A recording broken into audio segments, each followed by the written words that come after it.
Hello guys, welcome back to my YouTube channel. I hope you're all doing well. I wanted to make this video today on how useful is it really to have a degree in Japanese studies as someone who has a degree in Japanese studies. The reason for that being is I know a lot of people in recent years have grown their interest in Japan, and Japan has just become a lot popular than it used to be. I know Japan always was a popular place for a certain niche of people, but not for everyone like it is right now. And I do feel like social media has played its part in that, which on one hand, that is great. I'm so happy a lot of people are experiencing Japan and are learning more about it. On the other hand, there are new problems that come up with it, like over tourism and some other issues. But let's focus today on if it's really worth to study a whole degree around Japan. I want to kick this off by saying I think it does depend on university. I studied and got my degree at the University of Vienna. I started in October of 2016 and I finished in September 2021, and in those 5 years I did 1 year an exchange year in Tokyo. So it took me altogether 5 years. I did start studying this knowing that this is more of a hobby, not really something I'm going to look a job in later on in life, Now, I'm not saying you can't find anything in this field, not at all. There's a lot of options. You can become a translator, you can become someone in diplomacy, you can work for the ministry, you can work in companies that work like with economics and Japan and like business, all that stuff. You can also work in a Japanese company eventually maybe, or in a foreign company that is based in Japan or also not based in Japan. Like there's a lot of things you can do. So don't think, oh, if I do study this, I'm never going to find a job. That's not the case. For me personally, it was just that when I started, it was like, okay, I really like Japan. I want to learn more about the culture, the language, the country itself. But I'm not sure if this is something I'm going to see myself, in the future in. I don't know if this field is for me really, or if this is something I want to make a career out of, right? In the end, it kind of has become something I'm working towards too, because I am a content creator in the Japan niche. I am currently not based in Japan. I just want to make that very clear. I have not lived in Japan since my exchange year. I have traveled there, but I've not lived there. There are plans to move back, but life has its ways of doing things, and right now is not the time. I do enjoy still talking a lot about Japan because of the knowledge that I have acquired in my time studying all about Japan. Now, funnily enough, the degree is called Japanese Studies, but it is actually not just about Japanese. I don't know who came up with the English name, because in German, I studied in German and in English, it's called Japanologie, so Japanology.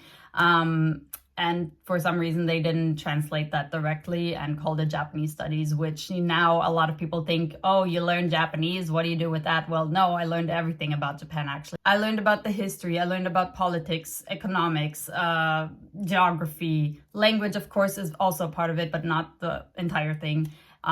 Culture, like everything that you can imagine, I learned about Japan, and it was a lot. There are a lot of aspects that I learned about, and it took quite a few years. And I'm gonna be honest with you, it was not an easy degree because it involves a lot of research and writing papers and going to seminars. It's a very research-based study, and that was not a thing I enjoyed to do. Like, I don't enjoy writing papers all semester long and doing research nonstop.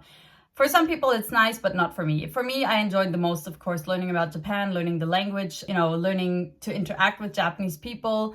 But, for some people, they are interested in different aspects, obviously. All in all, I do not regret studying this at all, even though sometimes I do wish I would have added something on. But, life has its ways, and I believe that the universe did what it did in order to get me on the right path, and I'm here for a reason, and I didn't study something else for a reason, right?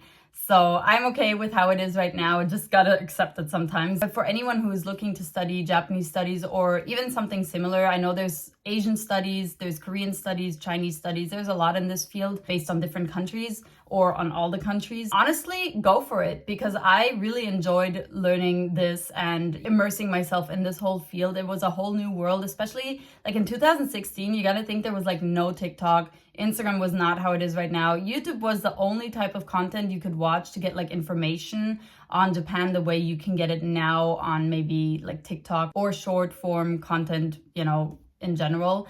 But at the time, I learned everything about Japan through learning it from university and a little bit from friends and a little bit maybe from YouTube. But it's funny because all these tips that you see influencers give, about Japan and how to behave and what to do and what not to do, and this is how this works and this is how that works. And no one told me that back then. So when I went to Japan for the first time, I did not know a lot of these things, and I literally had to learn by doing and by making a lot of mistakes. But it's still a great experience in my opinion, and I really enjoyed studying it, aside from the whole research part. So if you're someone who's really looking to find a career in this field, or even just to study it as a hobby, there are options, even if you're doing it as a hobby. But if you're doing it like career-wise, definitely you can find a lot of things to do with it. You just got to be smart about it and, you know, like I said, think outside of the box. With that being said, I hope this was a little helpful for anyone who's thinking about studying something like this, or who's, you know, debating right now between should I or should I not, because this is my perspective, obviously, but I never regretted my decision. I really am happy that I did my degree in Japanese studies, and obviously, you know, I could have also added on something else. Maybe you will add on something else, but I still think it's a really fun degree. It's really educational. If you like this field, then it'll bring a lot out of you. And I think it is something for people who love Japan and want to learn more about it. With that being said, I hope this was helpful to anyone who's trying to make a decision, and I'll see you guys in my next video. Ciao!